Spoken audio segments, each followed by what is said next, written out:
500 અને 1000ની ચલણી નોટો બંધ થયાને 6 મહિના થઈ ગયા છે. તેમ છતાં હજુ સુધી ભ્રષ્ટાચારીઓ કાળા નાણાંના સફેદ કરવામાં લાગી રહ્યા છે અને તેનું તાજું ઉદાહરણ જોવા મળ્યું અમદાવાદમાંથી પોલીસે ઝડપી છે 2.5 કરોડથી પણ વધુની જૂની ચલણી નોટ અને સાથે જ 11 આરોપીઓને કરી દીધા છે જેલ હવાલે.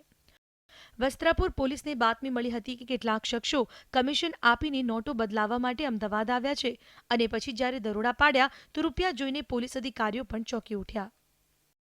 તેમને બાતમી મળેલ કે અમુક લોકો સાબરકાંઠા બાજુના જૂની ચલણી નોટો ટ્રાન્સફર કરવા માટે આવવાના છે. એ હકીકત આધાર જગ્યાનો પત્તો મળી ગયેલ તો થલતેજ રસ્તાની બાજુમાં શમશાન ગૃહ છે, ત્યાં અમારા માણસો સાહેબો બધા વોચમાં ઉભેલા.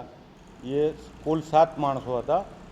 તેમની ગાડીઓ ચેક કરતા તેમાંથી અંદાજે 2.37 કરોડ રૂપિયાની 500 તથા 1000ના દરની નોટો મળી આવી.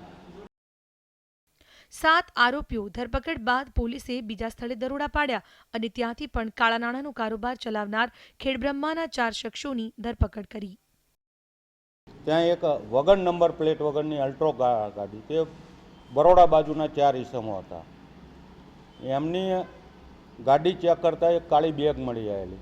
તો પંચો રૂબરૂ એ ચેક કરતાં એમાંથી જૂની ચલણી નોટો 500ના તથા 1000ના દરની કુલ 20 લાખ રૂપિયાની મળી. આમ અમદાવાદમાંથી એક જ રાતમાં 2 કૌભાંડનો વસ્ત્રાપુર પોલીસે પર્દાફાશ કર્યો અને કુલ 11 લોકોની ધરપકડ કરી.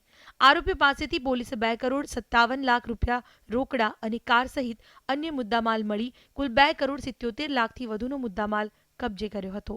દીપક સોલંકી, ETV ન્યૂઝ, અમદાવાદ.